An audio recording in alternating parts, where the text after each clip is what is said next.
Home sweet home, Sherry. Hey, this is the luggage we brought from London, isn't it?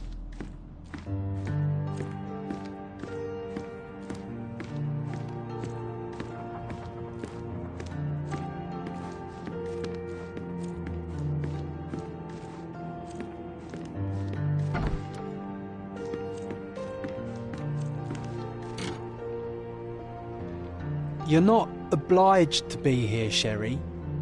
We can leave any time you want.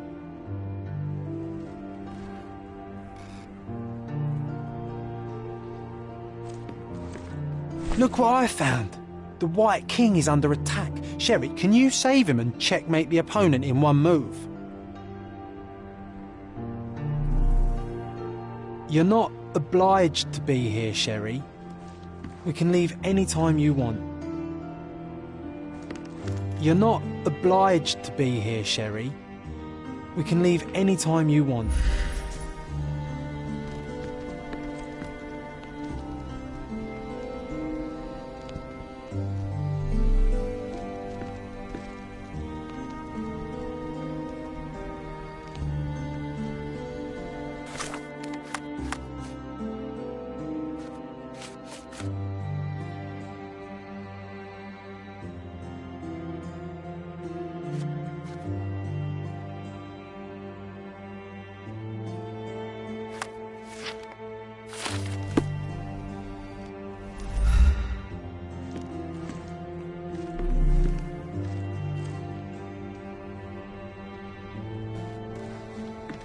You're not obliged to be here, Sherry.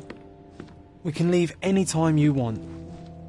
You're not obliged to be here, Sherry. We can leave any time you want.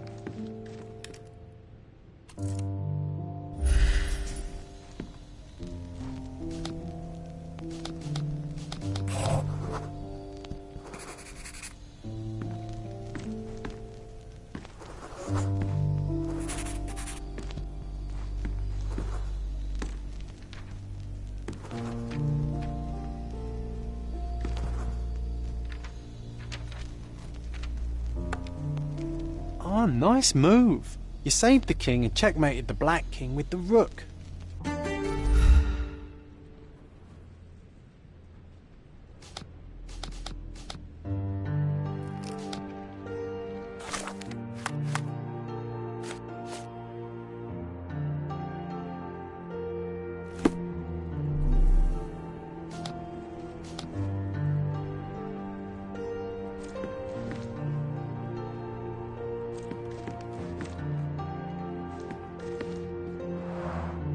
Looks like it was damaged by a blunt object.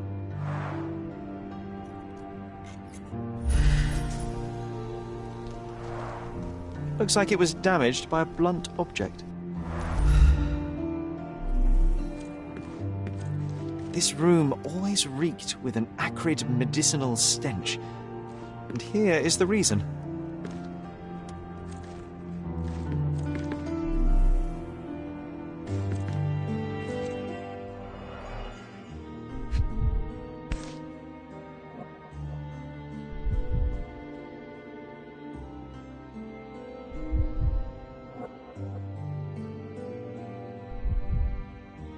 This picture was drawn by my mother. I recognize her hand. There's a date on it, 8th of December, 1868.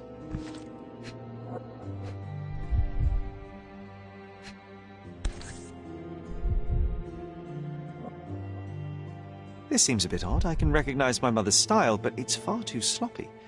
Dated 12th of February, 1869.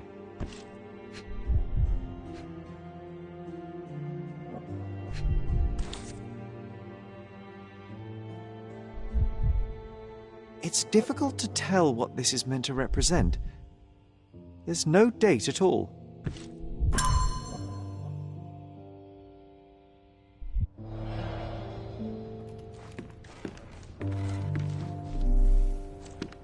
Straps on the bed. It just doesn't look right.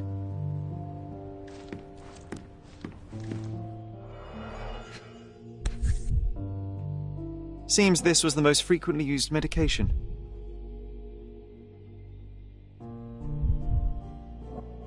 1 dram dissolved in a glass of water, administered daily. Not to exceed 1 dose in 24 hours, not to be given to children.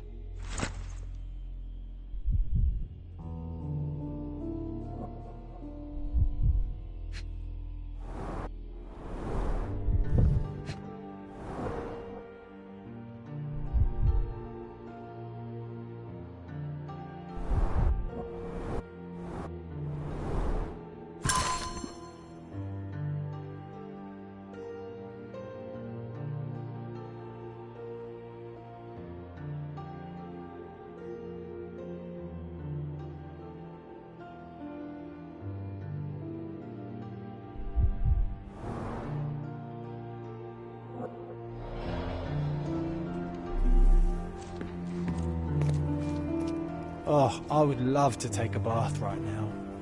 Not this one. Surface corrosion suggests it was prone to extreme temperature fluctuations. For medical purposes, I suppose.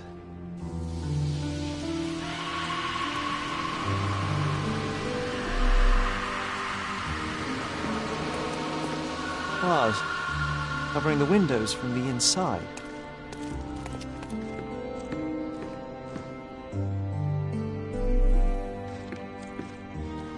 My mother loved flowers. They made her smile. I remember we would bring a new bouquet every week to make her a bit happier. That's why we collected all the violet flowers we could find on the island.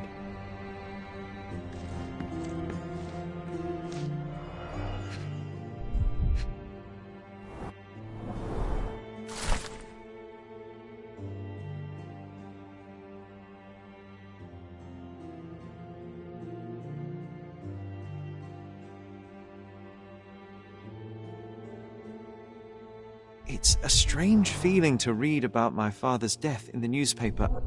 I can't recall anything except the deep feeling of loss. You were too young. It happened before we even met. It's so sad. I'm sorry.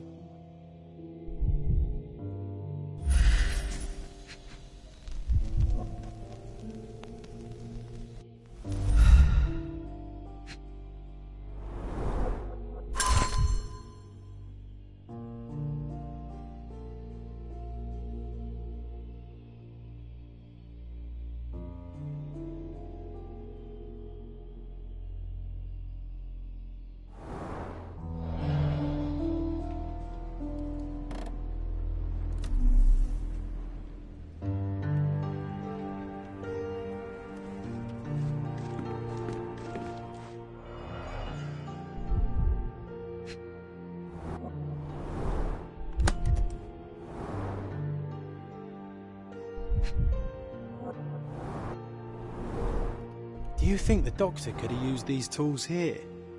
I hope not.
No labels.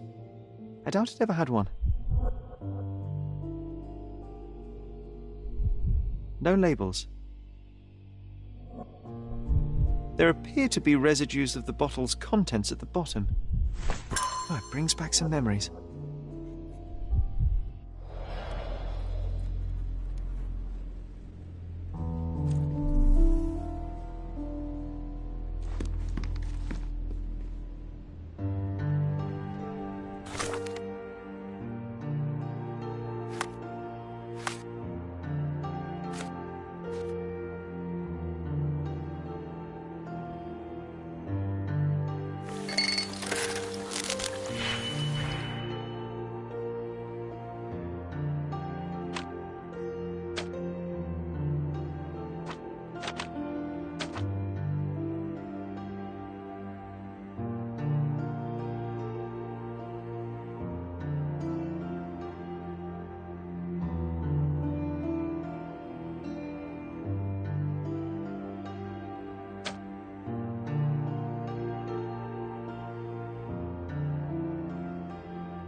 this room always reeked with an acrid medicinal stench.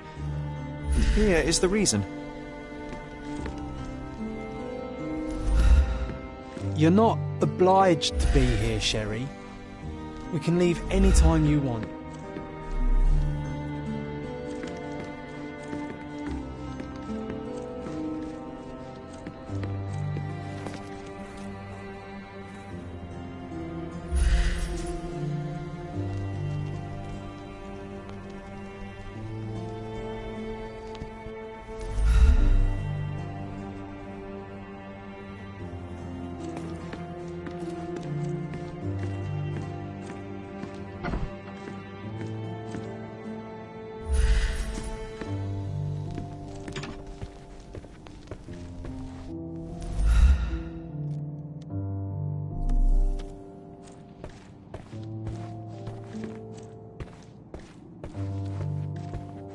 Have to catch 'em all, right?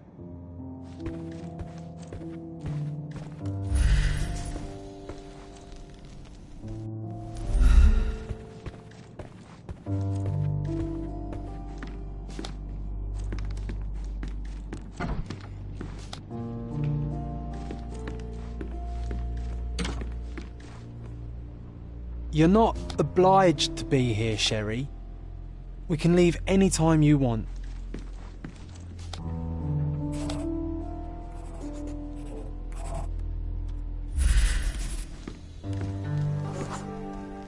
Broken plate shards were all over the floor.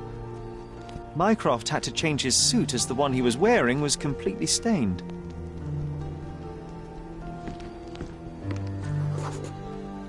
Mother was troubled that morning. Something we did upset her. Dr. Richter tried to calm her down.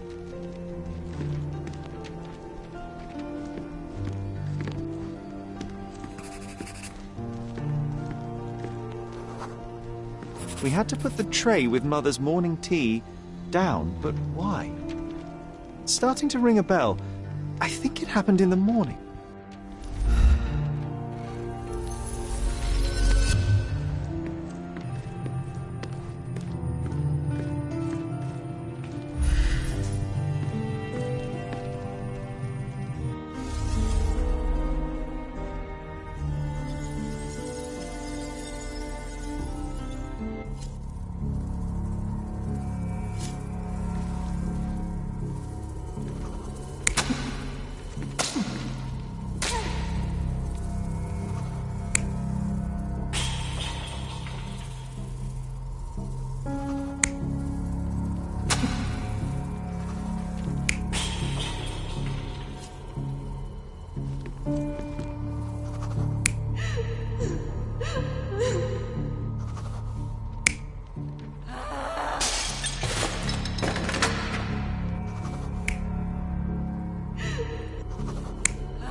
You're not even trying, Sherry.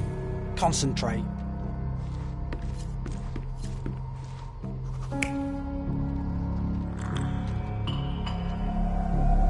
You're not even trying, Sherry. Concentrate.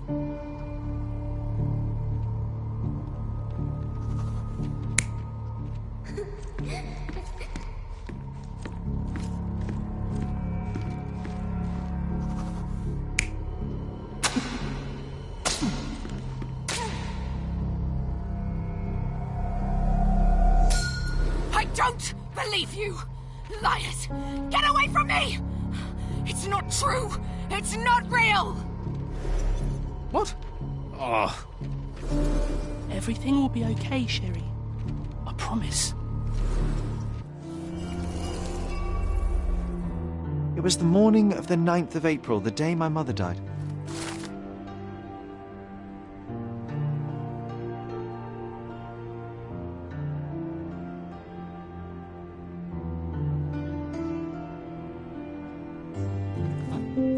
Mother, she was not just ill, but had. God have mercy. I'm sorry. That explains why you locked the memory away. There must be more, John. That was the morning of her death. I need to know what happened. Every time you... I just don't... Please, Sherry, leave it be. Just breathe, John. You know that I cannot leave the last stone unturned. We are so close.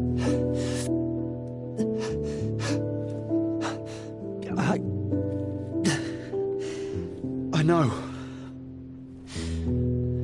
But can we at least leave it for another day?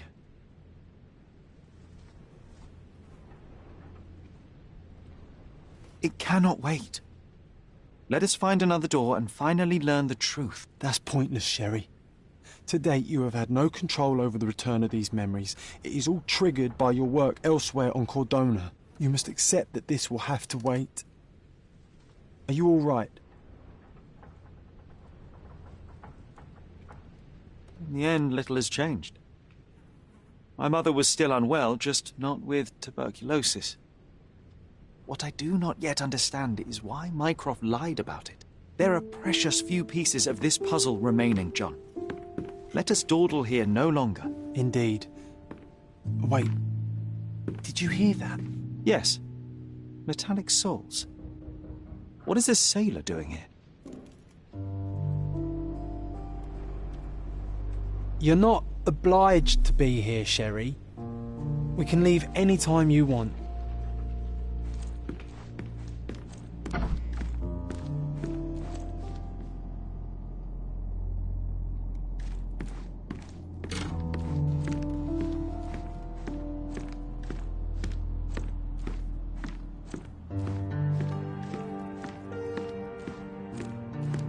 Sherlock Holmes, isn't it? I was looking for you. With whom do I have the pleasure of speaking? You can call me your new game. The rules are simple. I have something for you, but you alone must work out what that is. And that something is my prize, I suppose? You're a fast learner, sir.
I cannot believe that Mr. Vogel has somehow successfully called my attention to his gallery.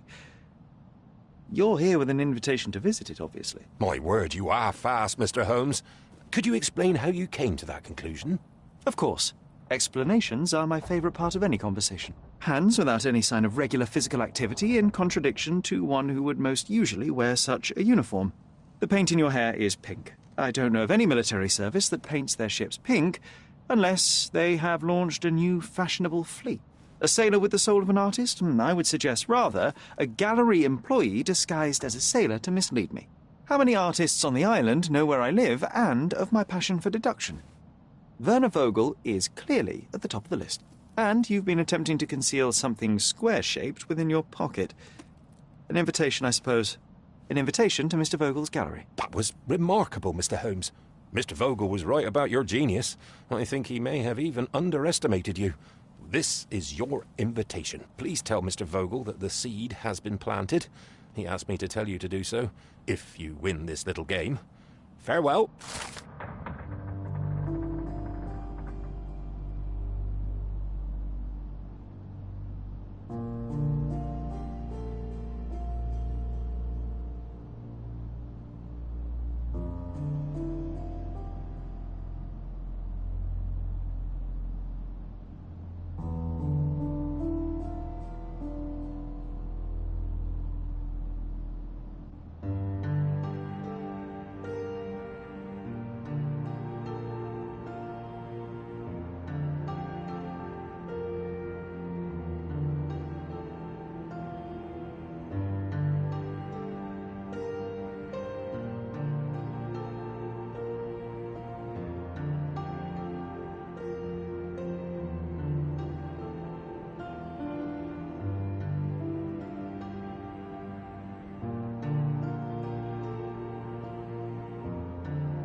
You won't believe it, but Werner's other idea was to put me in a dress.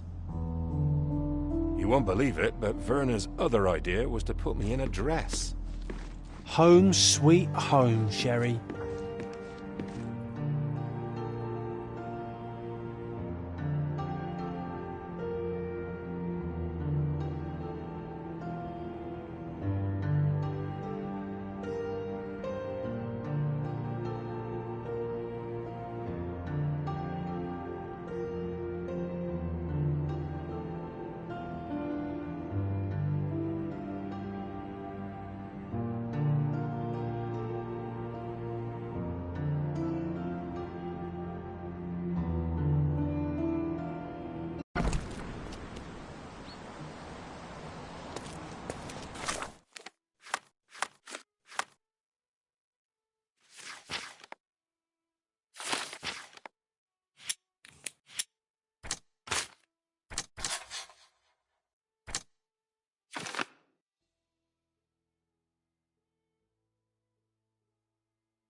I imagine Goliath was surprised to find out his lady was not real.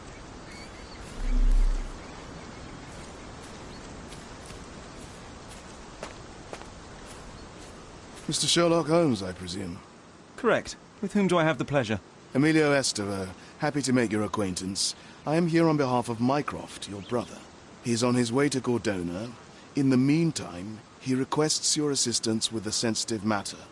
My orders are to provide you with the details. I'm afraid I don't have time for this now. I hope that you will reconsider. If you do, I'll be here.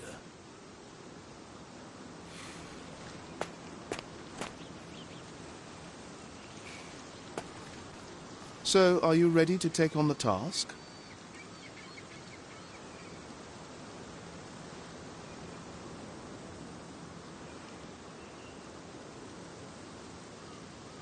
You have my attention, Mr. Esteva. Mark Ridley, the son of General Arthur Ridley, is being blackmailed. Suffice to say, the compromising material is of a delicate nature. The matter is of no small importance to the Crown, especially given the status quo on Cordona. What about the status quo? The Ottoman population holds a certain animosity towards the colonial rule. It's been this way since we took over the island. General Ridley made concessions with their leaders, but I'm afraid we are still teetering on the edge of open hostility. What does Mycroft want me to do? Retrieve the blackmail material? No, sir, nothing of the sort. Mark Ridley is meeting the blackmailer atop the old city bridge tower. You shall observe from a distance, then establish the blackmailer's identity. Do not attempt to arrest him. We'll handle it from there. Saving the best for yourself? Fine. There is a cafe just over the bridge that provides a good vantage point. Please report to me when you are done. I'll be waiting for you here, and remember, discretion is of the essence.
Mr. Holmes, you came! Oh, how kind. Though now, of course, I realize it is because of my game, not the works on display. It needn't be one or the other.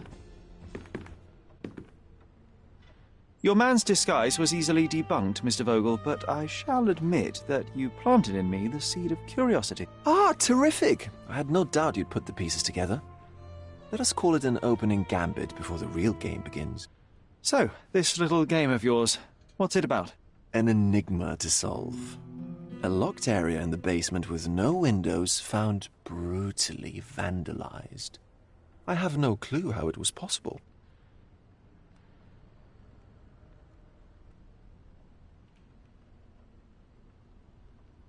What about this intrusion? What happened?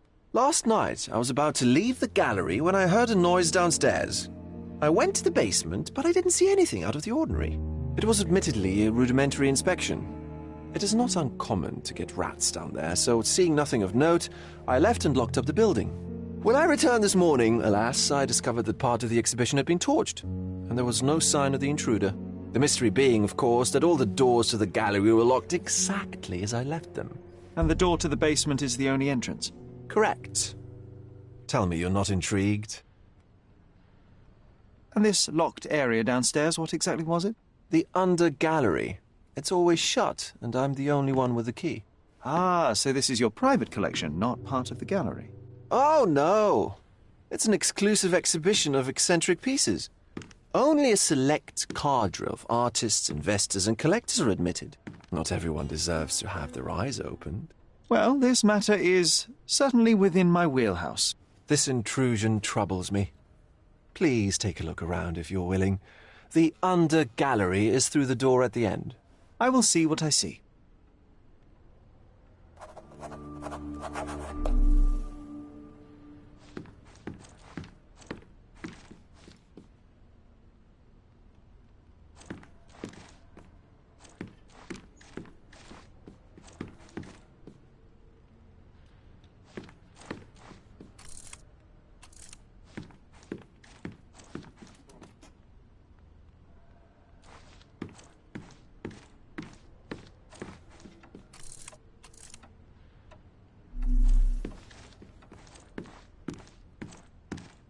I wish I could show you the gallery under different circumstances, but life is beautiful in its unpredictability, isn't it?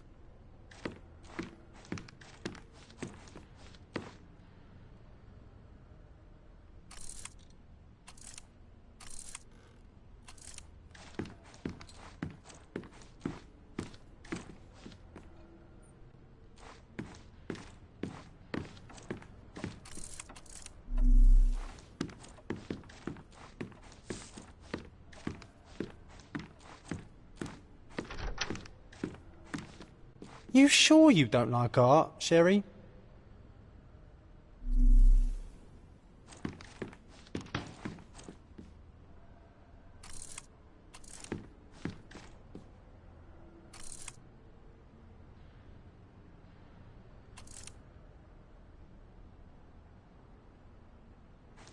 You sure you don't like art, Sherry?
Back home, we've got a taxidermist. He's gonna have a heart attack when he sees what I bring him.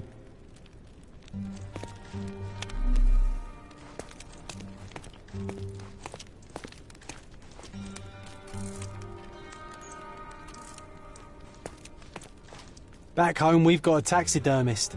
He's gonna have a heart attack when he sees what I bring him.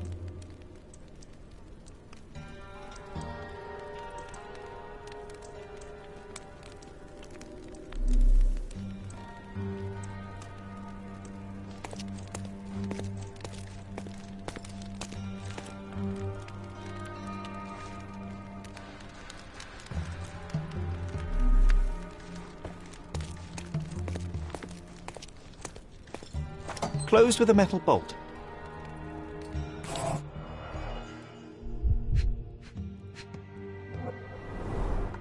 Footprints. Size 9.5.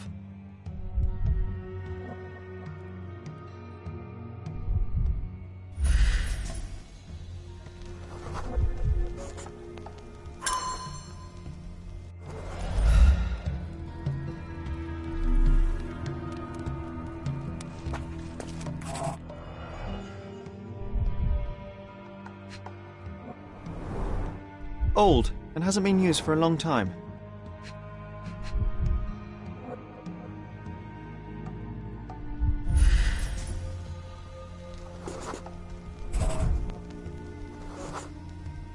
The left step's length is shorter than the right. It indicates that the walker was lame.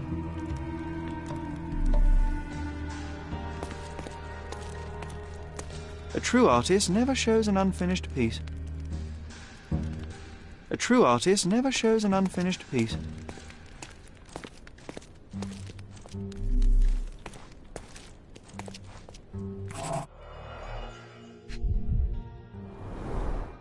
Sherry, how about some company in that dreary chamber of yours? Leave my loneliness unbroken, John.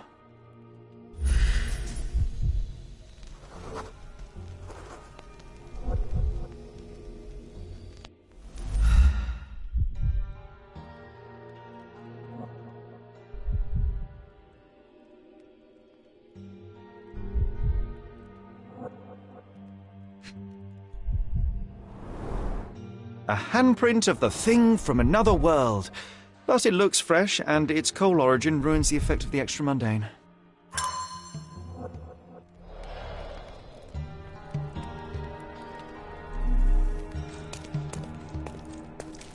Sodden and mould-ridden. One presumes deliberately.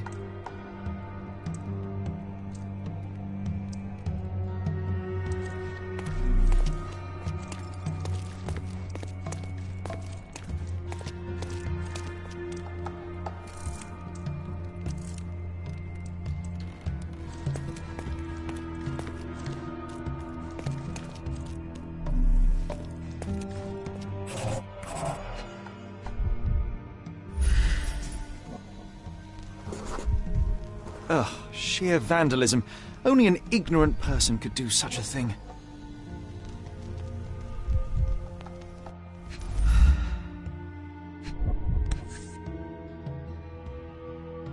Coal fingerprints. I think we're looking for a man with a coal moustache.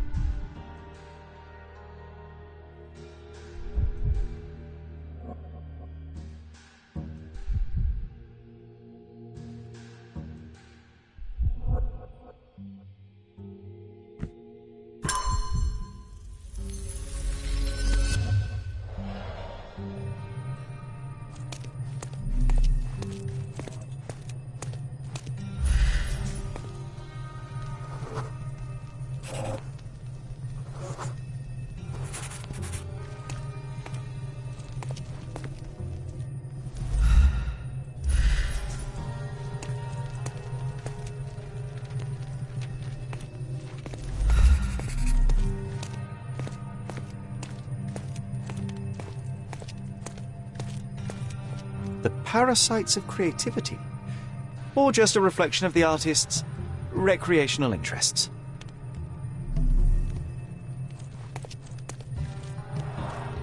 Saturn devouring his sun. Of grim composition. Unflinching in its ferocity, yet somehow beautiful.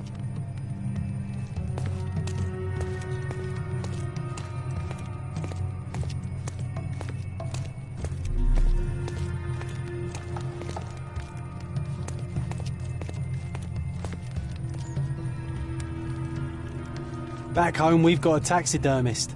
He's gonna have a heart attack when he sees what I bring him.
You're not even trying, Sherry.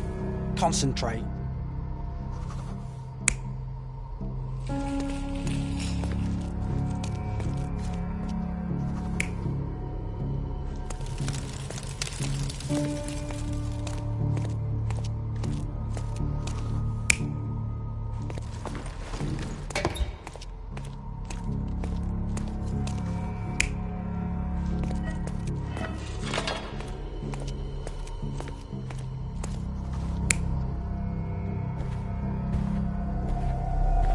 You're not even trying, Sherry. Concentrate.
The intruder entered the basement through the coal chute. He used a magnet to open the hatch bolt. He accidentally pushed a shovel to the floor. Vogel heard the noise. At the sound of his approaching footsteps, the intruder hid inside the coffin. When Vogel entered the basement, he failed to notice anything strange and left without properly checking. The intruder waited until Vogel had left the caravanserai before burning the paintings in Wilde's room, but the vandalism was a cover for the theft.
The pieces are not what I expected.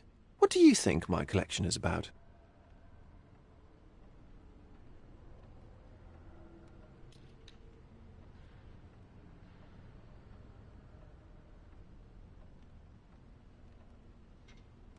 It's a reflection on mortality.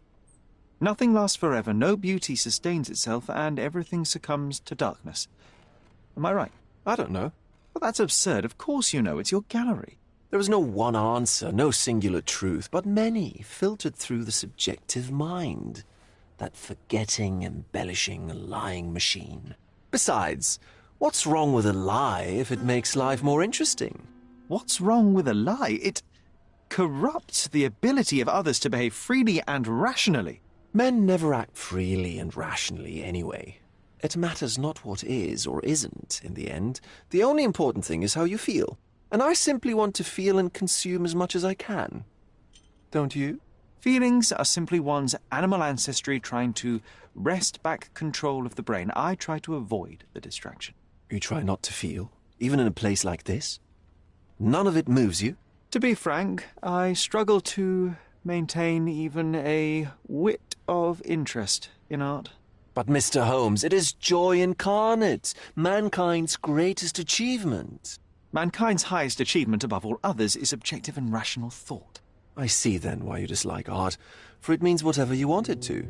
Or, perhaps, Mr. Vogel, I was lying. Aha.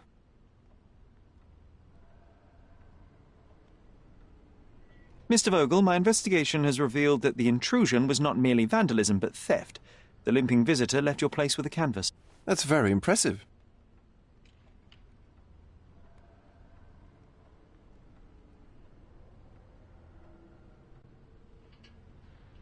This thief was familiar with the gallery and he was sporting a limp. Do any of your clients or artists come to mind? My, your attention to detail is remarkable, Mr. Holmes. I should introduce you to Bosch's works. Alas, I'm afraid I cannot suggest a culprit. The fire was a clever attempt to hide a stolen painting, even if it didn't fool me. I found the remnants of an empty frame in the pile of ashes. The canvas had been removed. Do you know which paintings in the Wild Room may have interested a thief? Were any particularly expensive? Those pieces belong to a well-known artist named Boniface Mercurio. They're controversial, but not of a notably high value. The intruder entered the basement through the coal chute. He used a magnet to open the latch and dislodged the shovel while doing so. That's the noise you heard yesterday. When you went downstairs to investigate, he hid in the coffin. It seems I should have checked the space more thoroughly. There's something more, is there not? I can see it in your eyes. Indeed. There is another intriguing angle. I recently received an anonymous offer for one of Mercurio's works. The sum was more than fair, and indeed could have saved Mercurio from his artistic poverty. But he declined it. Was it a performative whim? Some artists lionize pain and hardship as if their work would be worse after a meal and a hot bath. I cannot tell. But not only did he refuse the deal, he insisted on displaying the painting in the public space. I was hoping to change his mind, but artists are a special breed of stubborn. What was depicted in the piece? A bound woman, wrapped in robes, being penetrated by a red devil that stared at us, the viewer. The beast had numerous tails growing from his back, and a large crowd gathered around the pair, silently watching the orgiastic scene. Okay, well, given the nature of the other works on display, it's hard to see why that one stood out. What could possibly be its value? The evaluation of art is very subjective, Mr. Holmes. After all, art is everything. A poem, a bruise, the beads of sweat on your beloved skin. Even a masterfully solved crime. I'm not sure I see the connection. Regardless, the painting was one of a series called The Sabbath Night in Cordona. The works depict sex, violence, and other controversial acts that life, for better or worse, contains. Ah, I see. I'm not sure that you do, but that can wait for another time. So where can I find Boniface Mercurio? I know he lives somewhere in Old City, but couldn't be more specific. He's a prominent figure, so finding him shouldn't be a problem. Well, I believe I have enough to begin. Thank you, Mr. Vogel. Your gallery certainly has unexpected depths. I'm delighted to have been able to please a friend. In return, I expect you to come back with good news. Or at least with a good story.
Mr. Holmes, I have something for you.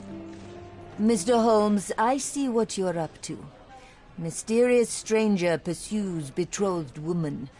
But please, let us keep things professional. I have in my possession an envelope containing details of a special assignment for you. Tell me, are you interested? I believe I am, but to be very clear, Miss Sertle, my interest extends to the message and not to the messenger. So he claims he's not a gal sneaker, seducing women everywhere he goes. Perhaps the truth is even more scandalous? Please spare me the speculation. Return to the matter at hand. A gang of smugglers, the Eels, have Codona in their clammy grip. The British Empire can abide it no longer.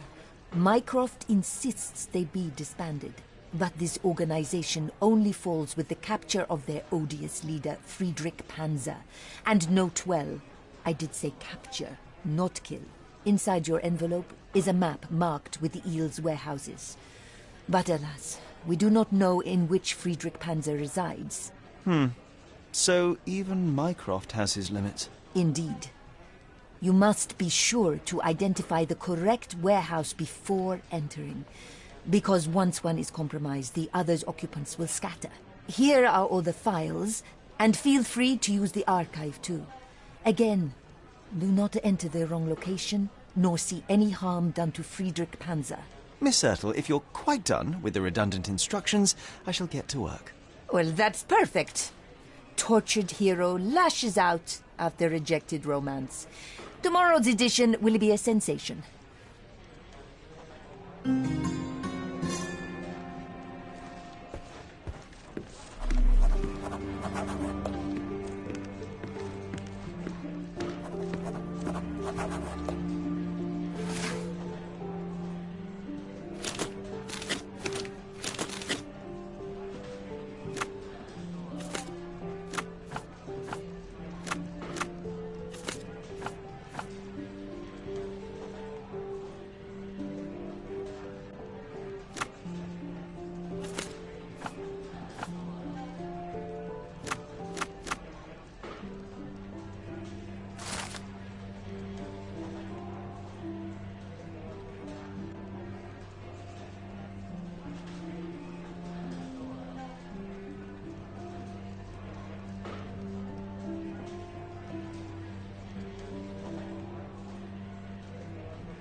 I'll be right here.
Suicide claims another. A young man has leapt to his end in broad daylight from the rolling bricks bridge.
Görmek güzel.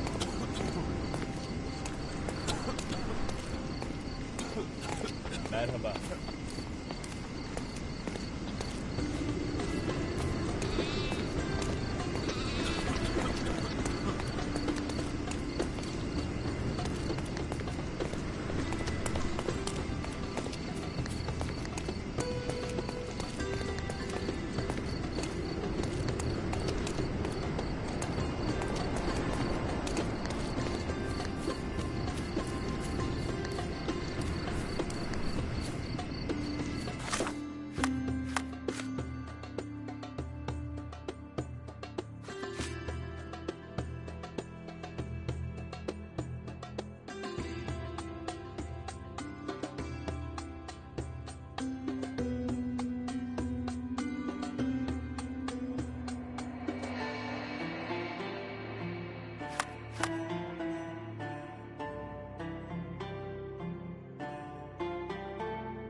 Excuse me, young man. Where do you think you're going? Greetings, Mum. I'm looking for the... I don't care who you're looking for. You shall not pass. No visitors allowed. I wish to buy a painting from Mr. Boniface Mercurio. Is he... Dearie, tell me, because old age has made me blind. Did someone write Information Bureau on my forehead? Because I'm not here to answer your questions. Entry is for residents only. If you aren't a resident, please leave, or I shall report you to the police.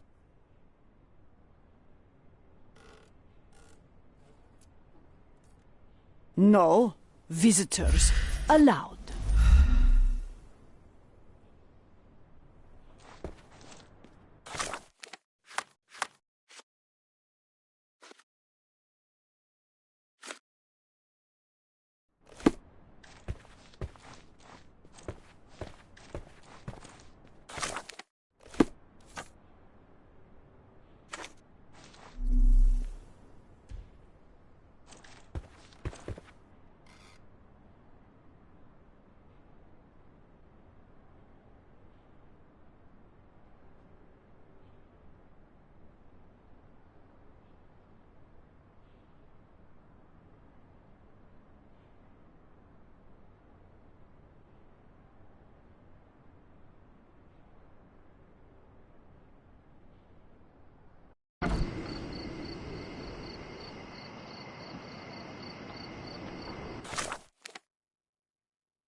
Don't miss out on my unique clothes. Let's pick something that suits you.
A good choice. A good choice indeed.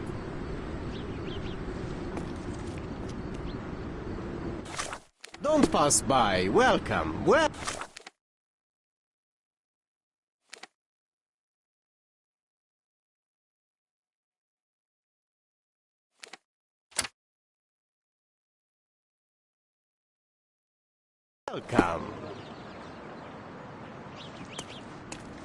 Oriental rugs at a good price.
Boniface, sweetie. Is that you? Ah, old age does terrible things to one's sight. I didn't recognize you at first. How are you, Mum? I'm ashamed to admit that I've lost my key. Do you have a spare? For heaven's sake! How many times will you lose that key of yours? Of course I have a spare. You artists all live in your own little world. Please, accept my thanks. I would rather accept your rent. You promised to pay me several weeks ago, and I'm still waiting. I will pay you, I promise, very soon. You'd better do, my dear. Or else I'll just change the lock. And I won't fall for those cow eyes.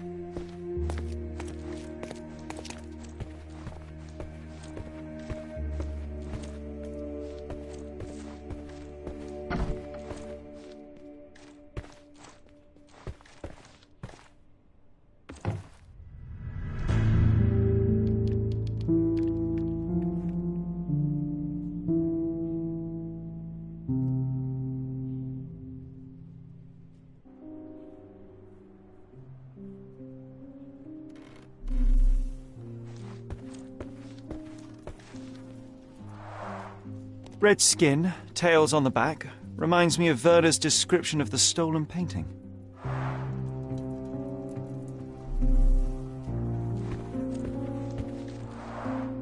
The chest has been searched. Aunt May whiskey, brandy bucks. Quite a collection he had here.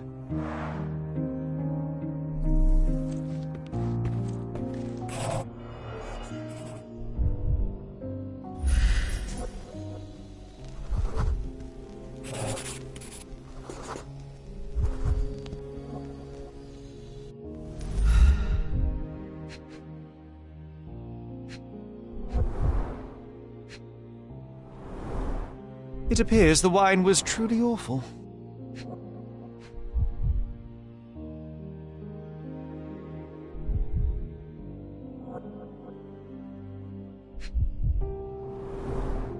I wonder where he got that fancy camera.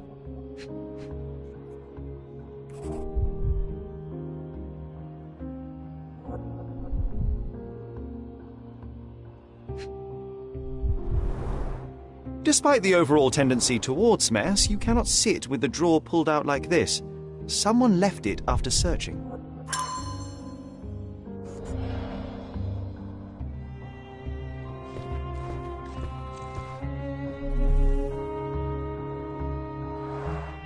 The blood has dried. I've heard of this style of painting. It is called Expressionism. Don't look at me like that, Sherry. I will not touch that dirty floor.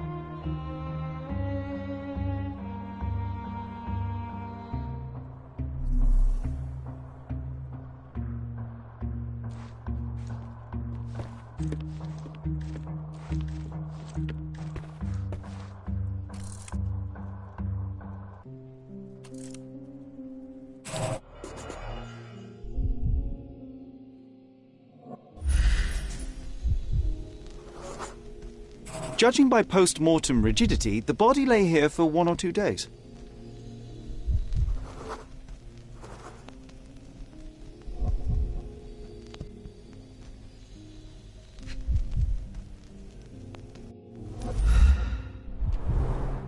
The wound is precise. It was inflicted by a razor or a knife.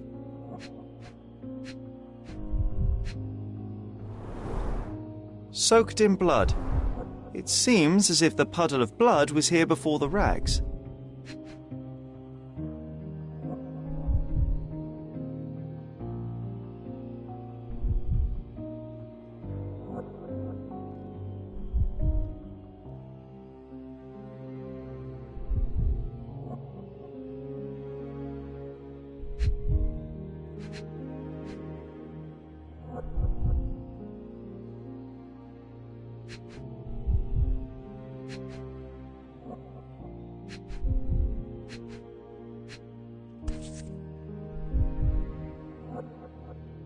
A normal kitchen knife.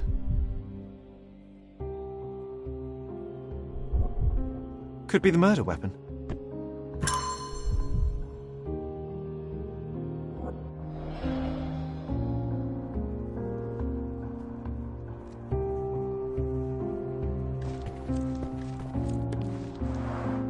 The blood has dried.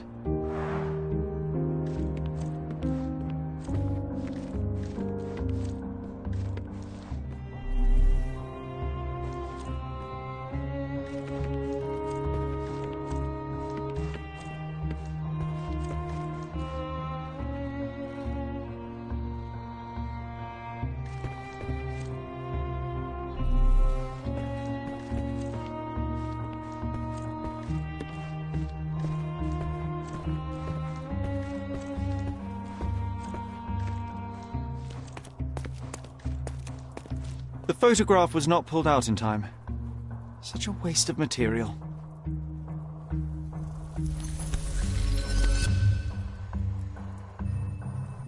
Look at this, John. Isn't it our stolen demon?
Mercurio was developing photographs when the intruder snuck in. Mercurio heard him coming. While the thief was searching the chest, the painter ran towards him with a bottle in his hand. He smashed it across the thief's head. The intruder had no choice but to defend himself, and the weapon of opportunity happened to be a kitchen knife. Mercurio stepped aside to grab the painting, but the wine-blinded thief attacked Mercurio's throat. When the thief came to his senses, he saw Mercurio bleeding on the floor. He grabbed the rags and tried to bandage him, but it was too late. Why did Mercurio attempt to snatch the painting in the middle of a fight? To strike the intruder? Not with his painting, it was too important to him.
It's time for some chemical magic, John.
That doesn't look like the painting we need, Sherry. As expected, but that doesn't mean it won't tell us anything. Let's put it on the easel where it belongs.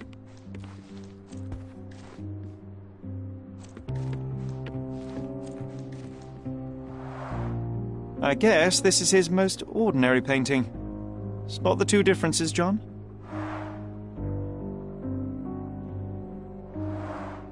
I guess this is his most ordinary painting. Spot the two differences, John?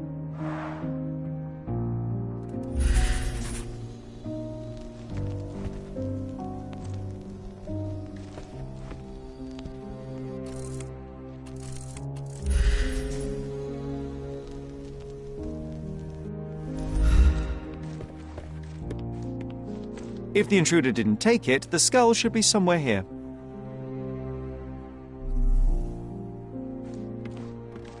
Nothing behind it.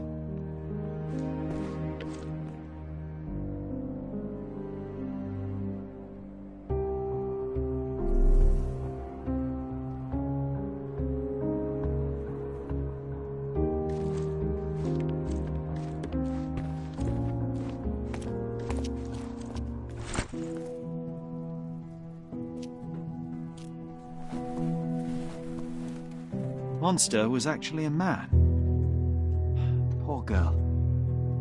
John, you ought to be thrilled. We are now hunting the devil himself. What were you saying, Sherry?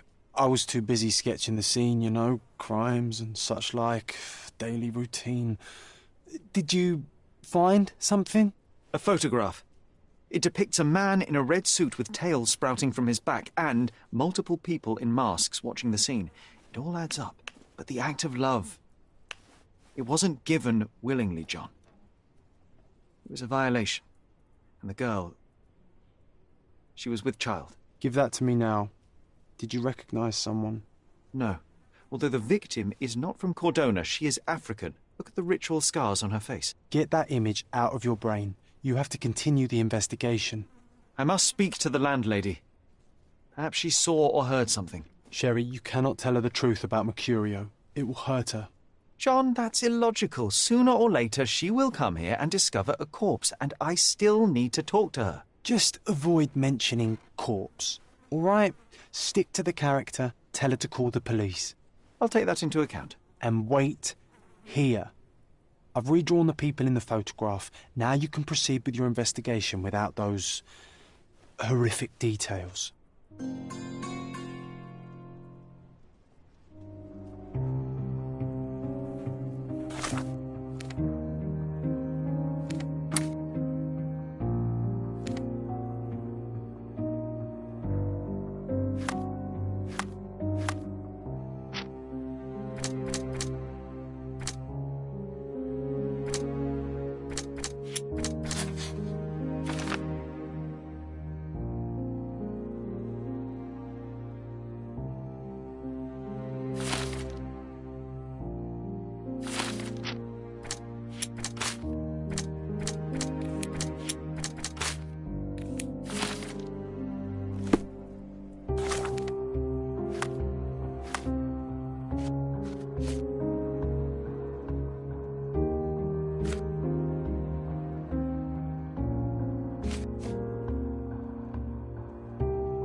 You always take me to the best of places, Sherry.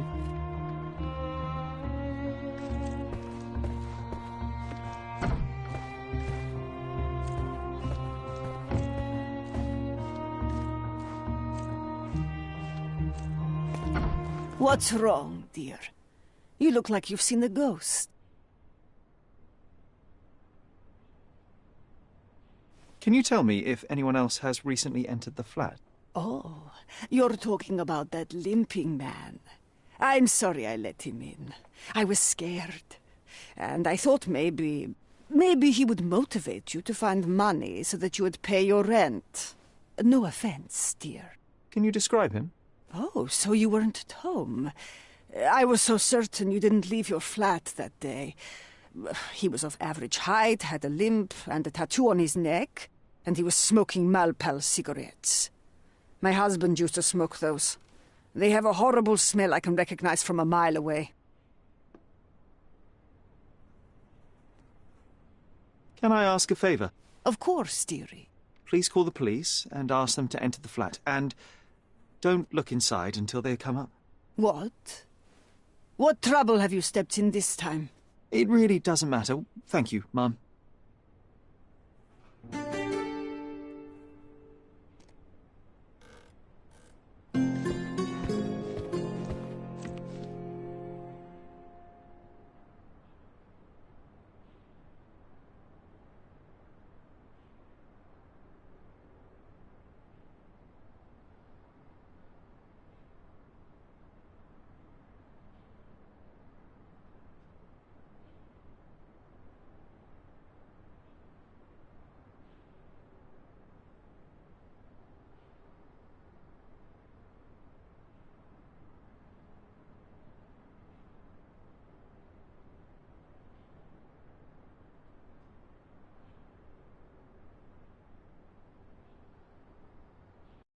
Phew, Sherry, that was close. But you did everything correctly. Now, take off your outfit. I can't let you walk around in a dead man's clothes.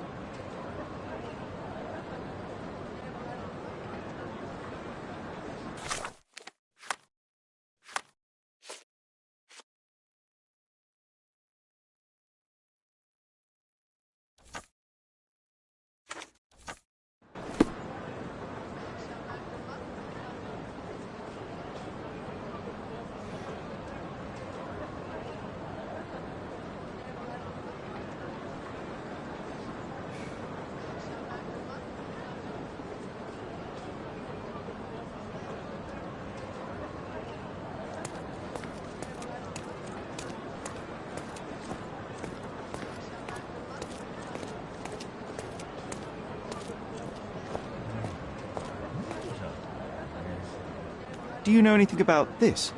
Sorry, but I never heard of this.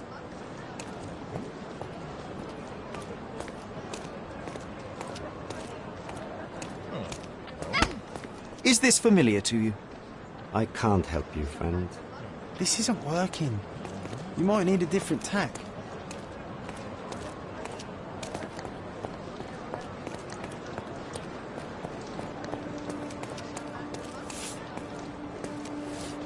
Help me, please. It's funny when someone like you asks someone like me for help.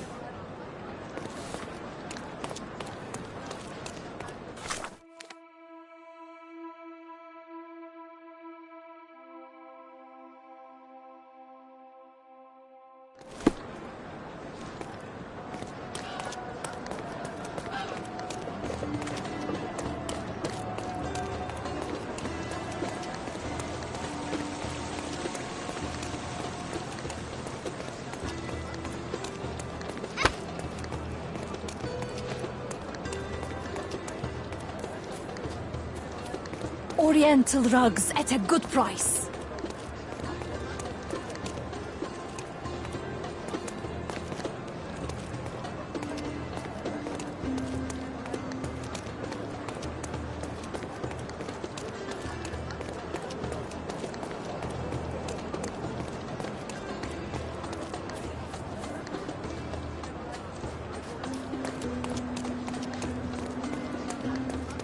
Don't pass by. Well, let's pick something that suits you.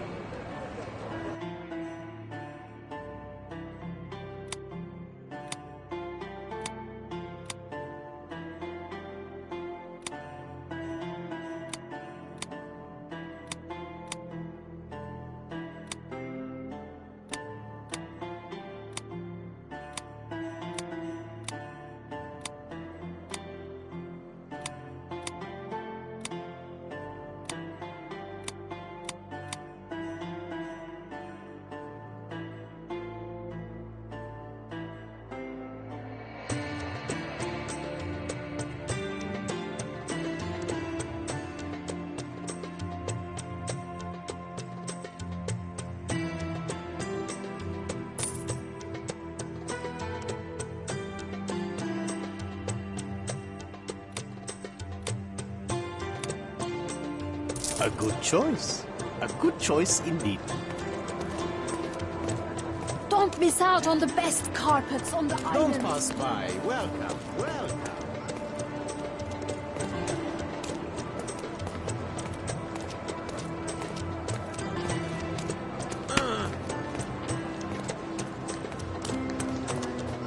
Don't miss out on my unique Don't miss out on the clothes. best carpets on the island.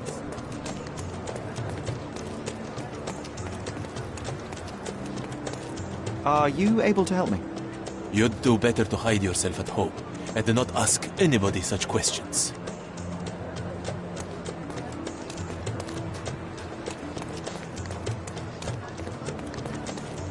Are you able to help me? Nothing stands between me and helping a fellow citizen, except the absence of knowledge. Ask someone else. You obviously haven't thought this all through. Or are you just annoying these people on purpose? Don't miss out on the best carpets on the island. Don't pass by. Welcome, welcome.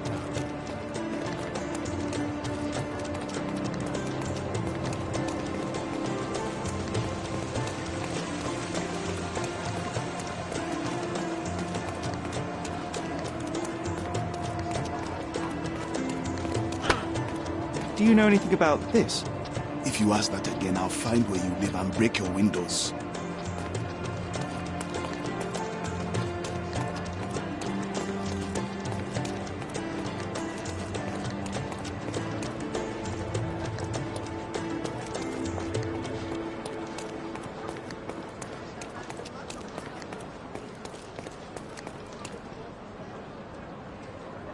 Can I ask you a question? I'm telling you nothing.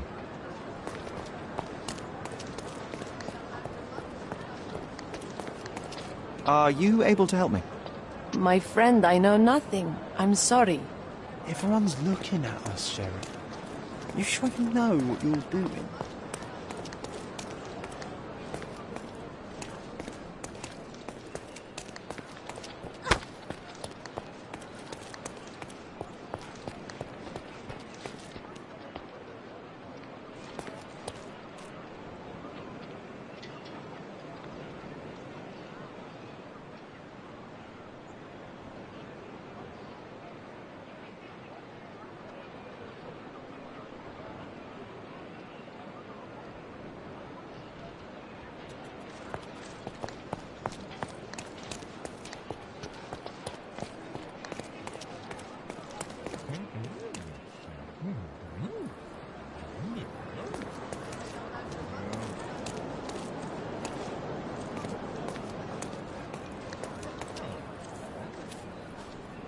Are you able to help me?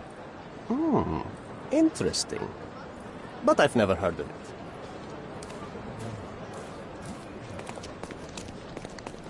May I ask you something? My friend, I know nothing. I'm sorry. Everyone's looking at us, Sherry. You sure you know what you're doing?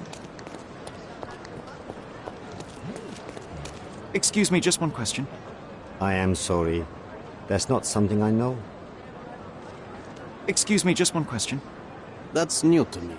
There is nothing I can tell you. This isn't working. You might need a different tack.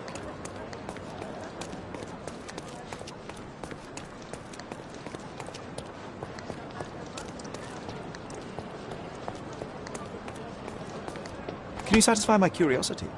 I have other duties.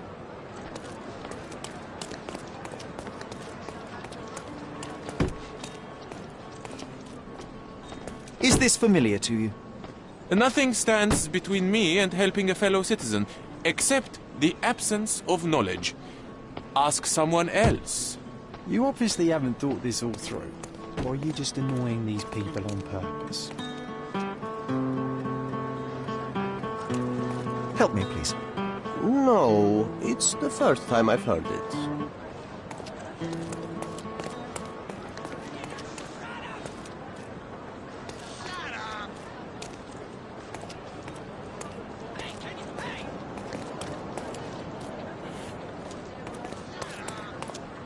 May I ask you something? Yes, friend. Let me explain.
Beasts!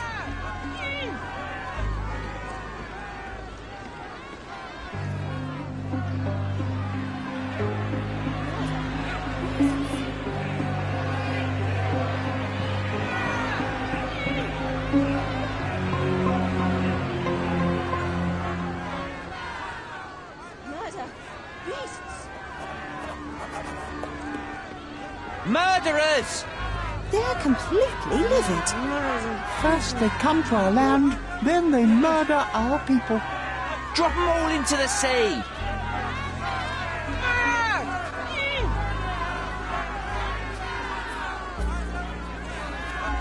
Murder! Beasts! Sir, this place is off limits to the public. Please state your business or leave, or I shall request that the police escort you out.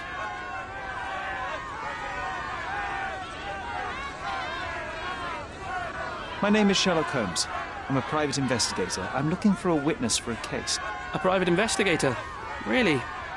Even so, you're not authorised. I can't let you in. And you are? I'm Ronald Harlow, here to handle the refugee situation on behalf of City Hall. I'm the acting supervisor here, so I have full authority here to ask you to leave, or I shall order the police to detain you for trying to pass the blockade. Please, step back.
What about the murder that this crowd keeps shouting about? It's mere assumption. I assure you that the situation is under the police's control. I know you want to deal with this in the right way. You are obviously a professional and a responsible person, but you clearly have never handled a situation like this before. I am handling it, Mr. Holmes. Don't question my capability here. And tell me how you do it.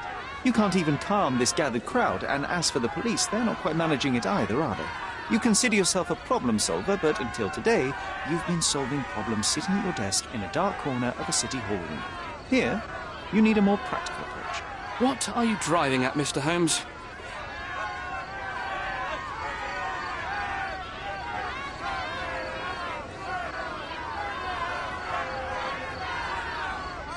I can help you to handle the situation if you're truly interested in solving things quickly and quietly. And how exactly would you manage that? Simply tell the police that I'm with City Hall and I'm permitted to investigate the scene. I'll work out the rest, but in return I need your help finding my witness. She's a young refugee. She's with child or was with child recently. Look, there is indeed a dead body inside the camp. So even if the girl you are looking for is there, all the refugees are now being detained and interrogated by the police. They won't allow you to speak with her, and I can't do anything about that until the situation settles down. So it's in our mutual interest to settle it. Oh. I suppose that things are bad enough that I ought not shy away from help. All right, Mr. Holmes. I'll tell the police to allow you to come inside. Just tell me when you're ready.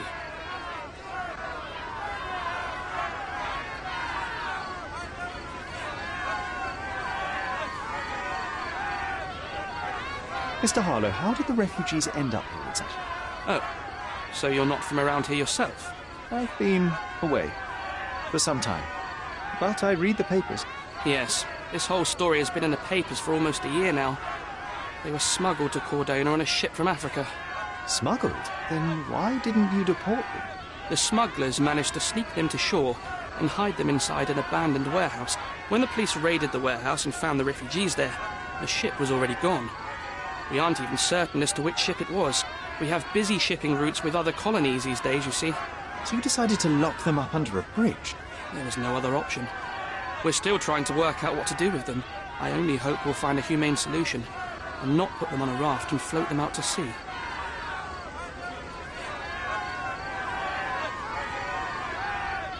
Mr. Harlow, what exactly do you do here? What are your responsibilities?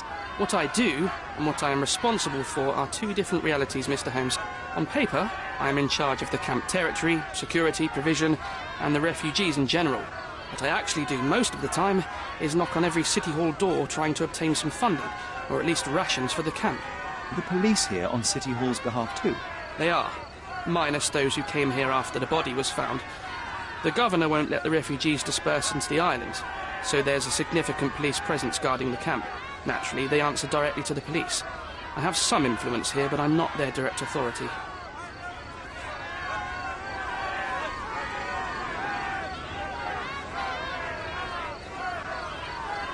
I'm ready to take a look at the scene. All right. Go inside the camp and find Inspector Tewkesbury. He's the officer investigating the scene. Tell him I sent you. Say you're an independent expert from City Hall. He'll fill in the details for you. I'll find my way with words. Thank you, Mr. Harlow.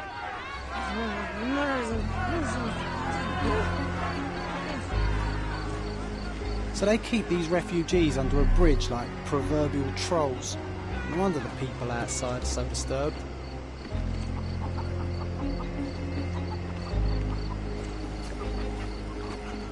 Who the hell are you? How did you get in here? Mr. Ronald Harlow let me in, sir. I'm Sherlock Holmes, a surveyor of refugee affairs with City Hall. You're Inspector Tewkesbury, I presume? A surveyor? What does that even mean? In short, I've been sent to conduct an extensive report on the incident for the Colonial Office and to assess all the damage inflicted on state property. Got it. Another paperworm sent to count money and get food for archive mold. Go on, look around, but don't make yourself too at home. As if I didn't have enough problems before you appeared. Could you first tell me what happened here? What happened? People from the bridge above the camp heard a woman screaming and saw a mass of refugees attacking a man. Clearly not a refugee. When the camp guards came by, the man was floating in the sewage canal with a knife in his chest. Bam. A murder. Big news for Cordona. I'm sure. Thank you, Inspector.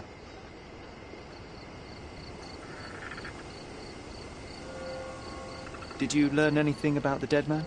The fellow looks like a thug. I've had dozens like him fished out of the sea over the past 20 years. Ever since these refugees arrived, there have been people on Cordona with bad blood in them. My best bet is that this thug had something against them too. And no clue as to his identity? He had some items on his body, but nothing to indicate who he was or where he was from. I think I should catalogue his possessions in my records. Go on. They're on the table near the body. Do you have any suspects yet? You're joking, right? I've got a whole camp full of suspects. And if you ask me, this bloke had it coming. Better bury him and forget about the whole thing. And now there's a crowd gathered at the camp, and my superiors say we must thoroughly interrogate the refugees. At least those who can understand any English. Do you believe that your superiors wish to get rid of the refugees? I think that both our superiors would rather keep the story quiet. Since that's an unaffordable luxury now, they're looking how to protect their public image. That's why I have to waste my time waiting for my people to turn every stone and befriend every refugee. And none of the refugees were harmed? One fellow was cut. He's lying over there near their kitchen. He's in a bad way. You mentioned a woman screaming who attracted the bypassers on the bridge. Was she harmed? No, she's all right, but perhaps the whole debacle started because of her. She started wailing and the refugees stood up for the girl. And where is this young woman now? Back there in the shacks, same as the rest of the refugees. She's been questioned by my men, but she's just some refugee girl. Can't understand much English.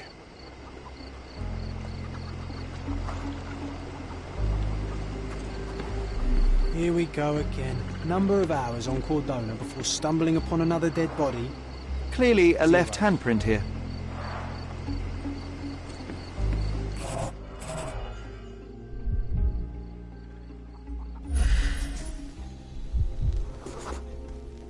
A furrow in the ground.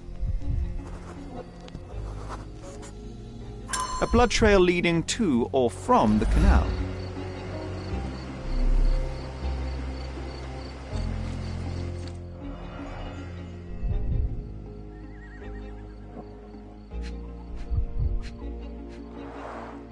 A fresh crack, as if the crate was hit recently.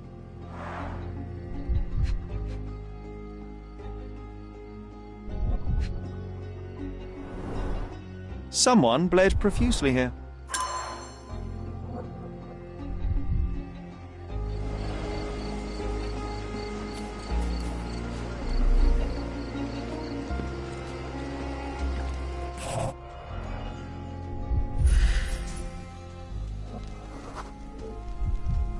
Police boots, always happy to trample evidence. A man's footprint. A heavy boot with a worn-out sole.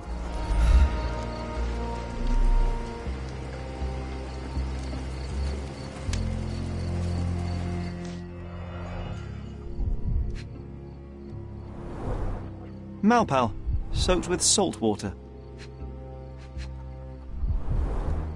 £1,000. A fair sum, especially considering British currency isn't very common in Cordona.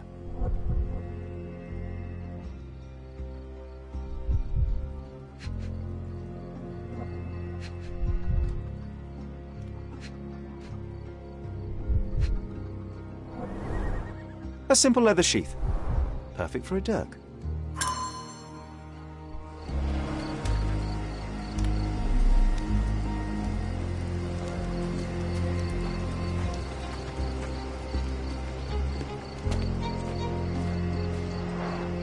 Oh, carnelian agate beads, a traditional African adornment.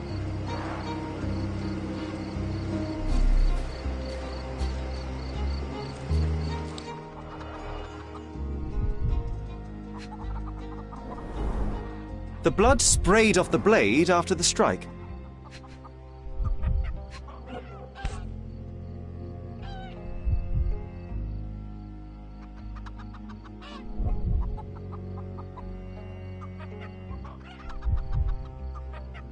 No hint of blood or impact.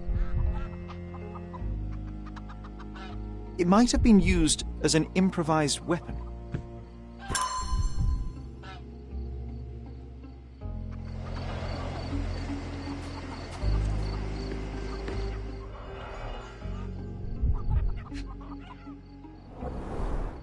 The cut is deep, potentially serious if not treated immediately.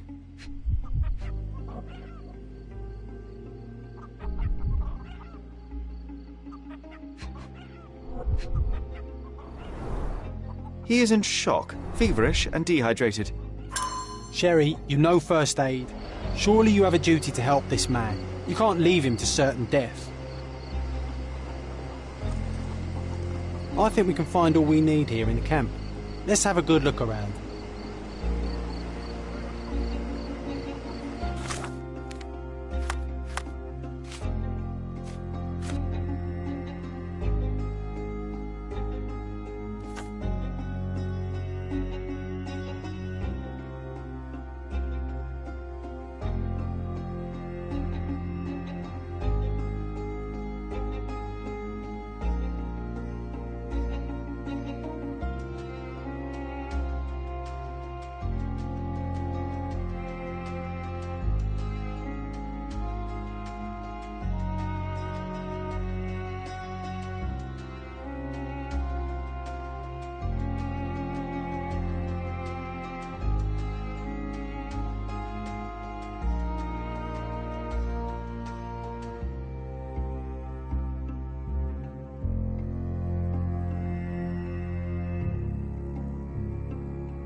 Just washed. Better than nothing to bandage the wound.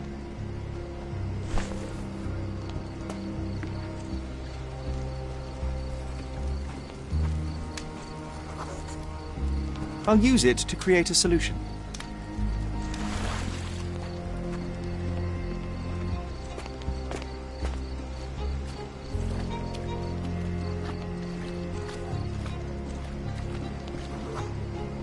That will kill, not save him.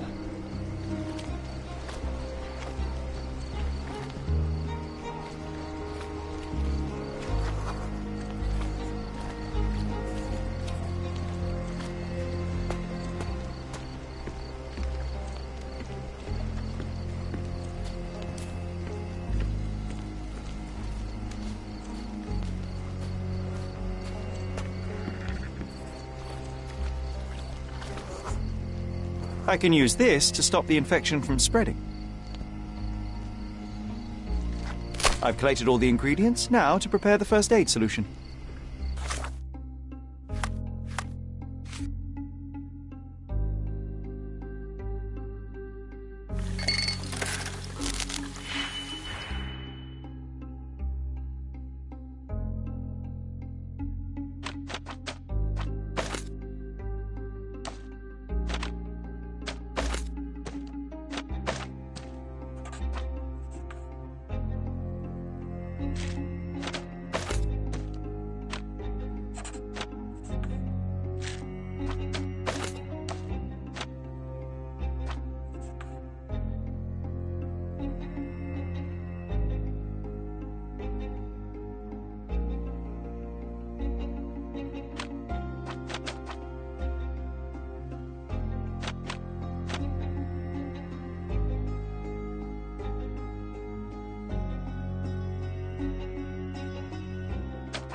Thank you.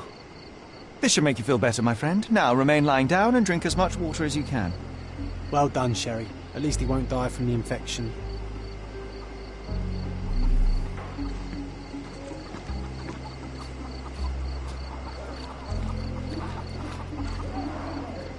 Someone was dragged against their will. The refugees have been detained and will not leave until all the circumstances are clarified. Back off.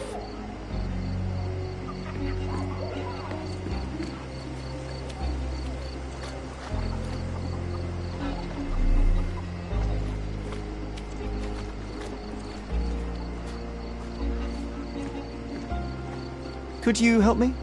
Don't distract me. I can't help you.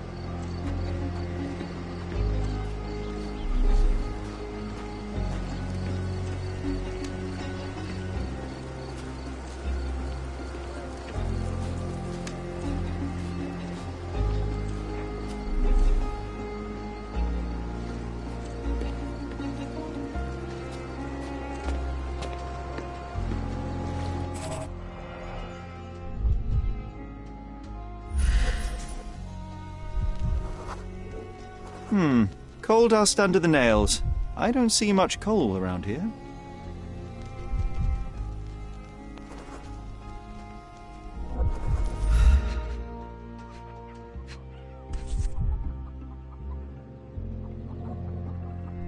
A steel dirk. Sharp. A common accessory among sailors and soldiers.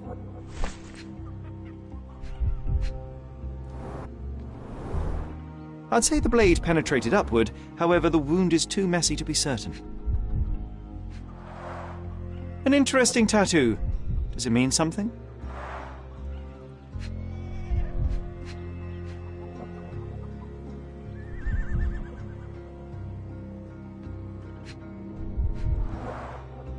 Heavy boots, with one sole far more worn than the other. This man was Limping John. A violent death. This man, limping. Coal dust. I think we're onto something here, John. You know what? I'd like to understand. What? How did our dead man end up inside the camp in the first place?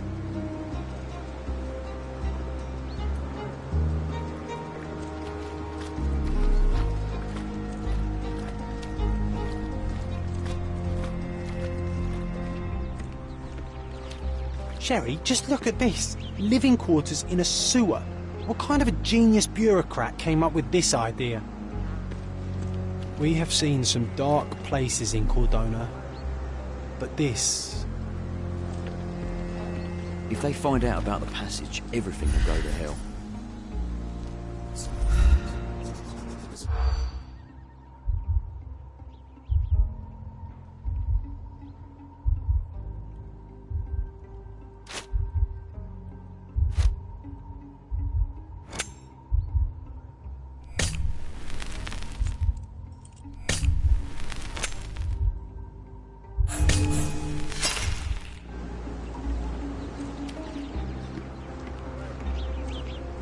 If they find out about the passage, everything will go.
Nobody will know anything if you keep your bloody mouth shut.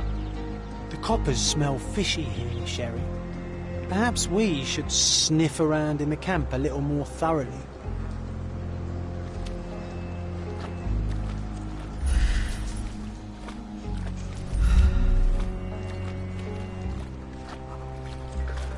Excuse me, just one question. Do I look like a fellow who has all the answers? No.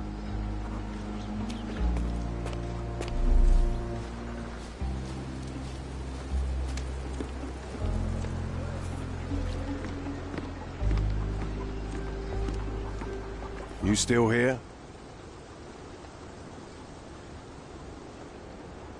The guards at the sewers were speaking about taking refugees out of the camp. Do you know anything about this, Inspector? Less than you do, obviously. And this doesn't bother you as an officer of the law? I can neither punish them nor put them on the right track, if that's what you're asking.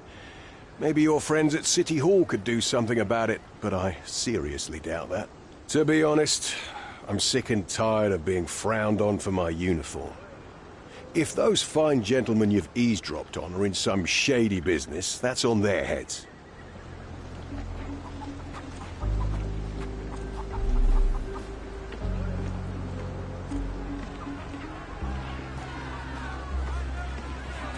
Murder! Beasts!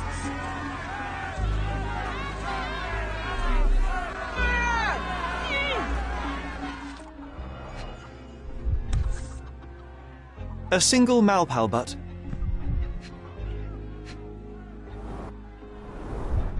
Roadman cigarettes. A brand highly regarded by law enforcement officers. So there wasn't any sophisticated infiltration plan. The good old police just let the man into the camp. Now we have everything we need to get the full picture of what happened at the camp. Murder! Beasts!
You're not even trying, Sherry. Concentrate.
So, we have a thug who came to take a refugee woman with him. She resisted, but he dragged her by force. One of the refugees stood in his way, armed with a stick, yet he could do nothing against a cutthroat with a blade. The man didn't anticipate that the other refugees would intervene and stand against him. In the confusion, the woman managed to break free. The thug took fright and fled. He was stopped by the falling crates. He stumbled and fell, piercing his chest with his own blade. However, the wound didn't cause instant death. He managed to stand, but still bleeding, he lost his balance on the bridge and fell. Before all of this, the man had freely entered the camp through the main entrance. The police admitted him after they had a short smoke together. You live by the sword, you die by the sword. In our man's case, it's the same sword.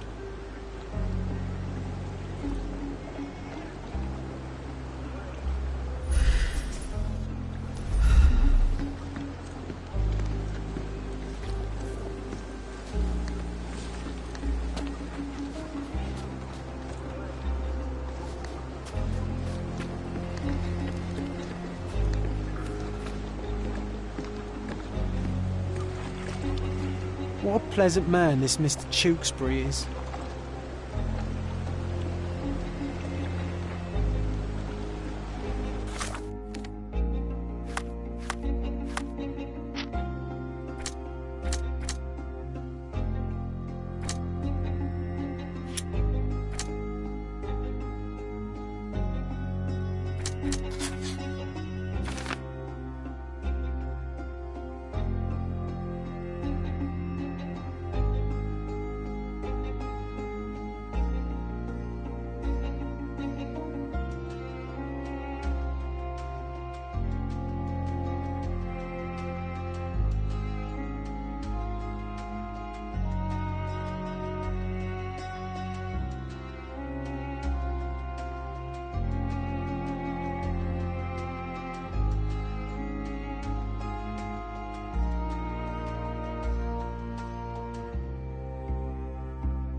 You still here?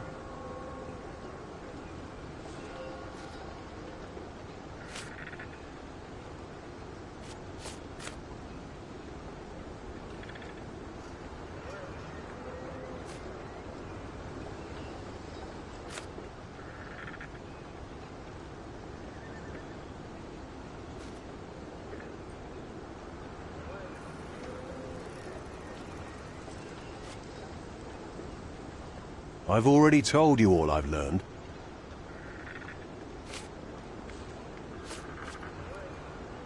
Go bother someone else with this, son. Your problem, not mine. Inspector, I believe I can aid your investigation. I know who the dead man is and what really happened. You do? Well, good for you. But I'm afraid I'm not the one you need to share your findings with. Speak to Mr. Harlow here. He's the one responsible for settling things in the camp. You don't even care to listen? Oh, I do care. And maybe even more than I need to. But I'm only here today to lock the place up, question witnesses, and file the facts. It's sad, but coming up with conclusions is not among my tasks here. You fellows at City Hall do that. Anyway, speak to the supervisor. I'll just stand by and listen to what you have to say. I'm busy. Don't you have papers to fill? City Hall lubberheads. Mr. Harlow, your refugees didn't murder anyone. What? Pray tell me what you've learned. All right, listen carefully. This might solve one problem for you, but will create a few more. Oh, well, that's a great start. The man came to the camp intending to kidnap one of your refugees, a woman. What he didn't expect was that the refugees would stand up to protect the woman. A brawl had broken out. In the chaos of it, the man stumbled over those crates and fell on his own blade. How do you know he fell on his own blade? The wound in his chest was inflicted from an unusual angle. It was not an offensive stab, shall we say. The refugees didn't touch him. And judging by the blood at the scene, the intruder managed to raise himself but was unable to walk very far. He ultimately fell into the canal. But how did he sneak into the camp? Why didn't the police see him? And this is where your new problems emerge, Mr. Harlow. What do you mean? You're not a dull-witted man. You know what I mean. There is no feasible way to get into the camp without the police guards knowing of it. The pile of mess I had to sort out has just become bigger, but somehow that doesn't surprise me. Anyway, I thank you for your help, Mr. Holmes. I'll take it from here. Meanwhile, I'll make sure the police aren't detaining the refugees any longer. You can go back in and look for your witness. You think one small clock can make any difference in this place? Who knows, John? Just one ill-fitting cog could make the whole machine crumble. You're disturbing a hornet's nest here, son. I owe you a lot, Mr. Holmes.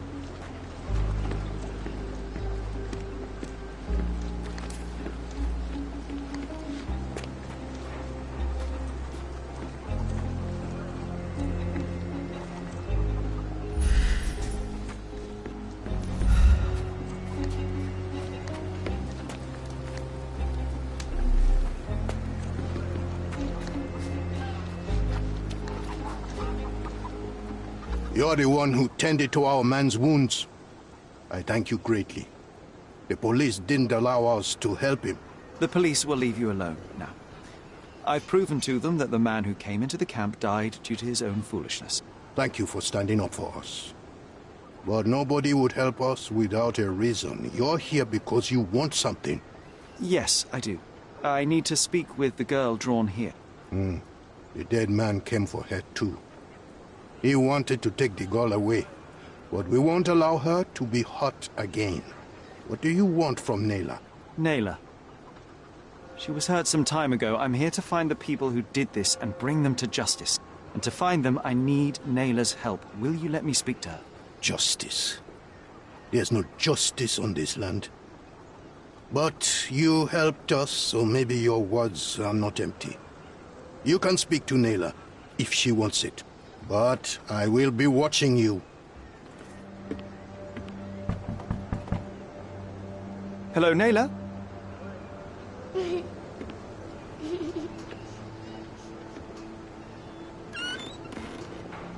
My name is Sherlock. I know someone hurt you. I am here to help. I'm trying to find the people involved and bring them to justice. Please. There is a photograph, and I'm sorry, it is terrible, but I simply must ask. Where did this happen? What can you tell me about these people? Christ, Sherlock. Nayla, I'm sorry. I'm not very good at this. You come here for me, but you are rude and cruel and condescending. A cross. The man had this cross. Now go away. Leave us be. I do not need another white man's help.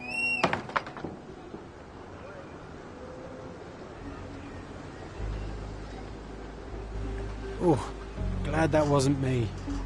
Not my best work, John, by a long shot. Nayla doesn't want us meddling. I'm starting to wonder what this all achieves. But she helped you anyway.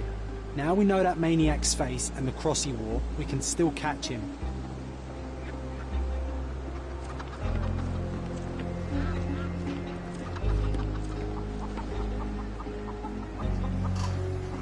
Terrible events are behind that canvas, Sherry.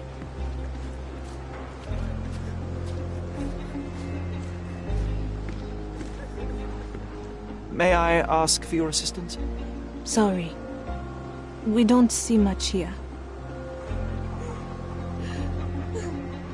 May I ask you something? Sorry. We don't see much here. This isn't working. You might need a different tack. Can you satisfy my curiosity? Sorry, we don't see much here.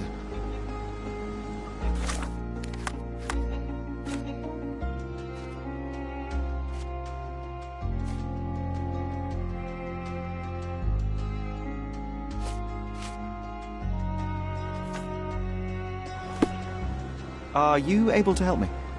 They often take us from the camps to work. Most don't mind, though. It's the only way we get a glimpse of freedom.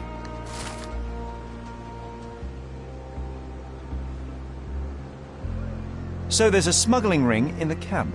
This wasn't the first time that someone freely entered the camp to take a refugee out. At least it was certainly his last time. My gut tells me that we'll learn more about this ring when we find out where the thug came from. At least some of your kind have a hat. Thank you again.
You still here?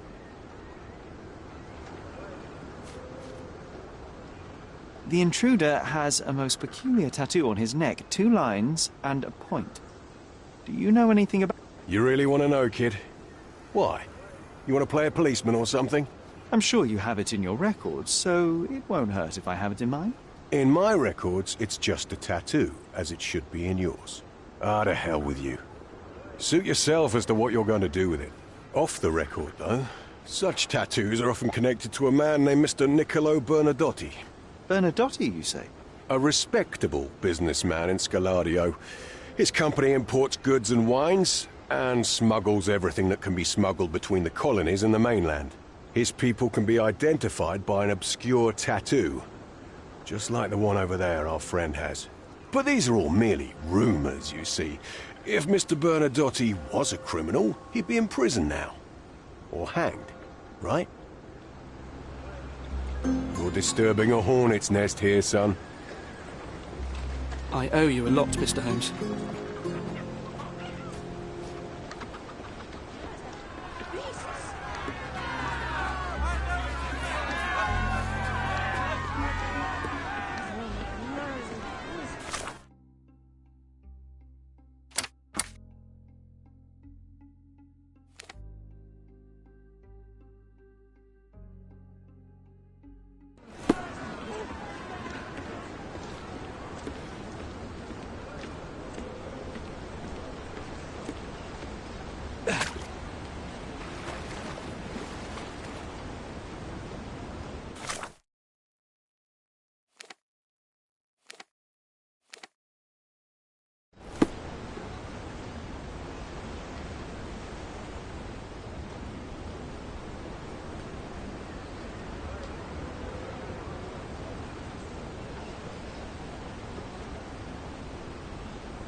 A contest for the guests of Cordona.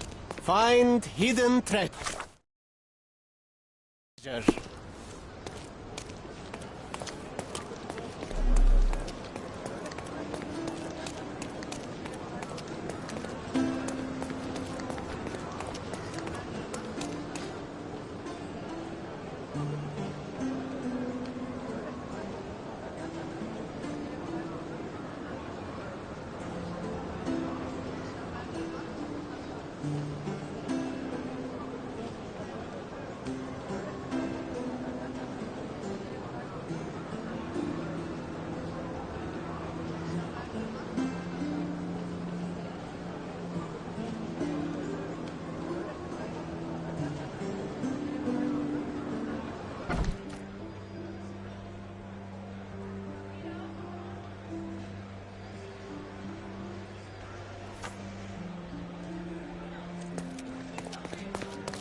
Have you found anything helpful?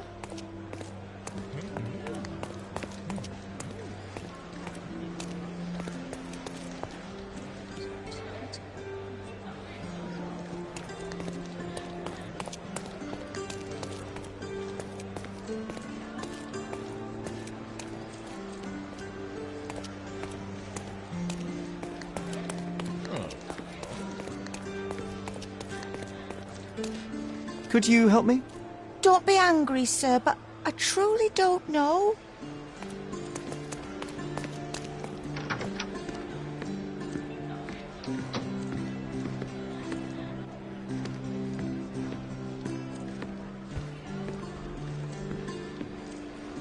If you're here on matters of signing up for military service, come back tomorrow.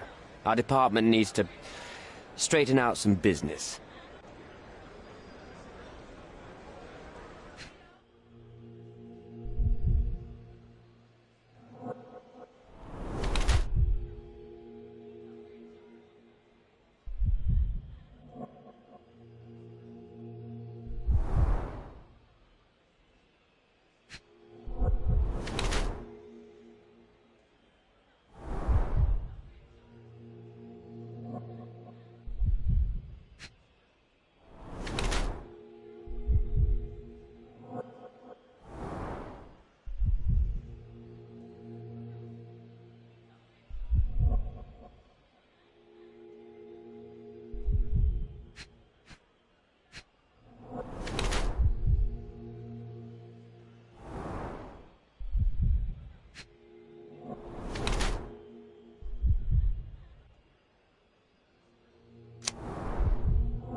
Why are you staring at me like I'm a Madame Tussauds figure? Didn't you hear what I just said? You blame yourself for what you did.